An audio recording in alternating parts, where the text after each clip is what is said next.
Stand up right now, Sergeant. The groom's voice cuts through the wedding like a blade, and every laugh in the room dies at once. The wedding hall freezes in a way that feels unnatural, like time itself has been ordered to stop. Just seconds ago, laughter spilled across the room, light and careless. Smiles were wide, glasses were raised. People felt safe in their comfort. Now no one moves. At the back of the room, near a table, placed too close to the exit to matter, a black man sits alone. His shoulders are straight. His hands rest calmly on his knees. Suit is old, but clean, pressed with care that suggests respect, not neglect. The fabric has known better days, but it still holds its shape, just like the man inside it. His name is Marcus Hale. Most of the guests do not know that name. They did not ask. They decided who he was without needing answers. The mocking began before dinner was even served. Quiet at first, a glance that lingered too long. Smile shared between strangers who bonded over judgment. Someone whispered that he looked out of place. Another said the staff must have taken a wrong seat. Laughter followed, soft enough to deny, loud enough to hurt. Marcus heard it all. He always did. He had learned long ago that silence could be armor. When words are used like weapons, silence keeps you standing. The smell of expensive food hangs in the air, rich and warm. The sound of music hums beneath everything, cheerful and unaware. Marcus sits still as people around him shift, turn, lean in closer to each other, united by the comfort of belonging. No one sits with him. A man 2 tables over leans back in his chair, eyes narrowed, confidence fueled by wine. He says something about charity seats and free meals. A few people laugh. Someone else shakes their head but says nothing. Silence wraps itself around cruelty and makes it acceptable. Marcus lowers his eyes, not in shame but in discipline. His breathing stays slow and even. His heartbeat does not race. Inside him, memories stir, heavy and sharp, but controlled. He has survived worse rooms than this. Across the hall, the groom stands beside his bride, smiling for photos, shaking hands, thanking guests. His suit is perfect. His future looks bright to everyone else. He is the center of the night, but his eyes keep drifting. They keep finding Marcus. The groom's name is Ethan Cross. Most people know him as successful. Confident, lucky, few know. The version of him that existed years ago, when luck had nothing to do with survival. Back then, Ethan was a young soldier far from home.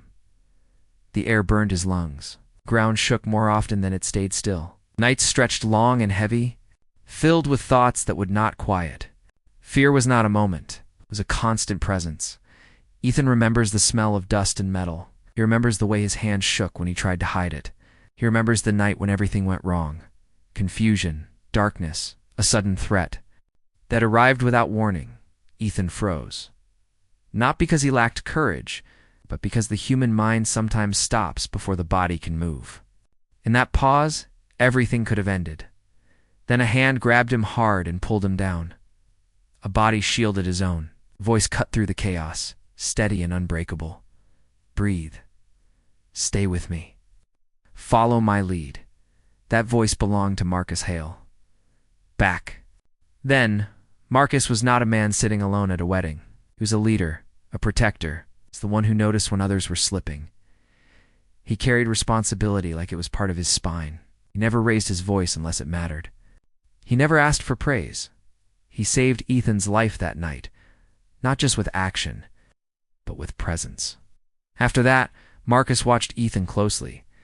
He taught him how to steady his breath when panic crept in, how to keep moving when fear whispered lies. He reminded him that strength did not mean silence, and silence did not mean weakness. When they came home, the war followed Ethan. Loud sounds stole his breath. Crowds made his skin crawl. Sleep came in pieces. Friends told him to move on. Marcus understood that you do not move on, you move through. Marcus checked in when others disappeared. He helped Ethan find support. He listened without judgment. He showed up when showing up was hard. Then life shifted. An injury ended Marcus's service.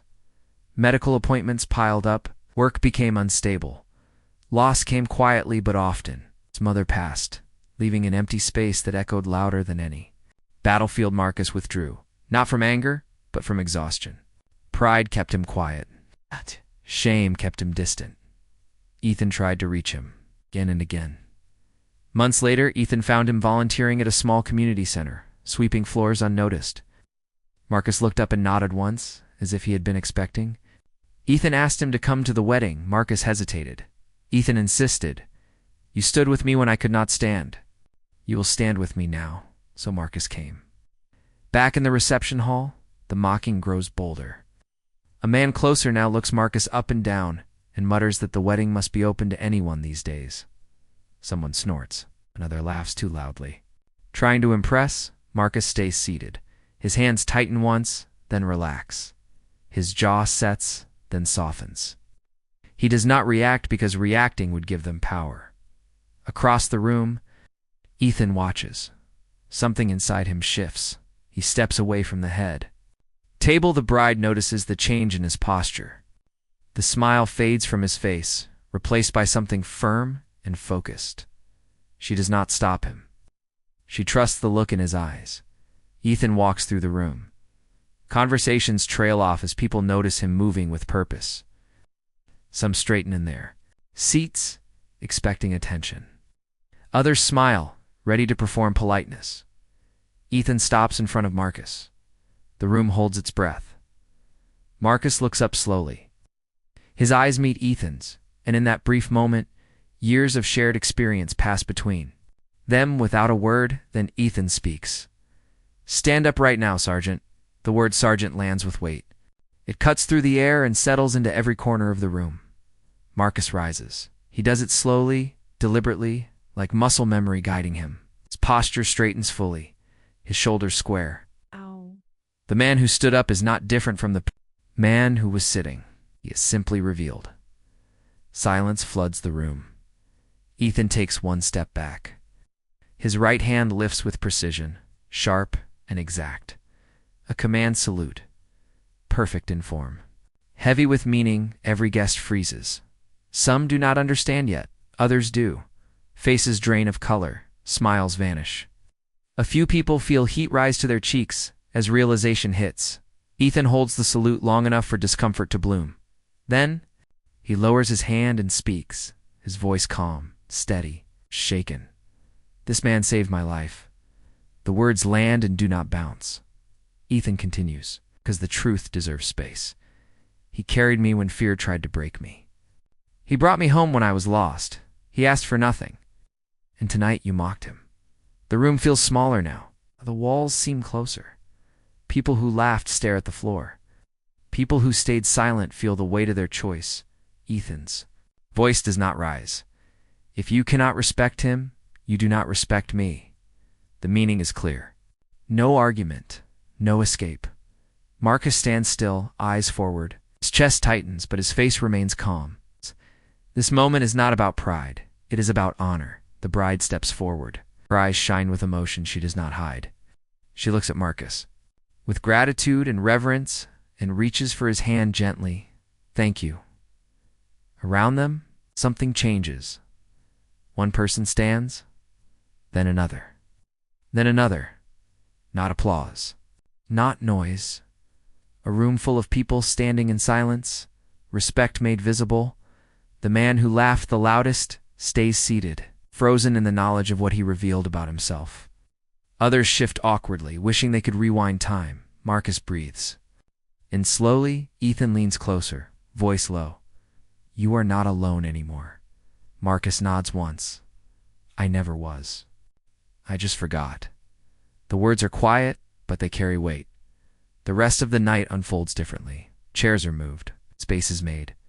Marcus is invited forward, not out of pity, but respect. Apologies come in small gestures. Handshakes linger. Longer eyes meet his with sincerity. Marcus accepts it all with dignity. He does not boast. He does not lecture. He simply exists, fully and unapologetically, because real strength does not need to prove itself. Later, as the night winds down, Ethan raises a glass and speaks one last truth. Some heroes do not wear their sacrifices where you can see them. Some sit quietly at the back of the room, waiting to see who will remember what honor looks like. Marcus feels something loosen inside his chest. The weight he has carried for too long finally shifts. When he leaves the hall, people hold the door open for him. A few offer respectful nods. One young man lifts his hand in a salute that is not perfect, but sincere. Marcus steps into the night air. It's cool and open, and exhales. He is still the same man, but he is no longer invisible, because sometimes justice arrives without shouting. Sometimes truth stands up in silence.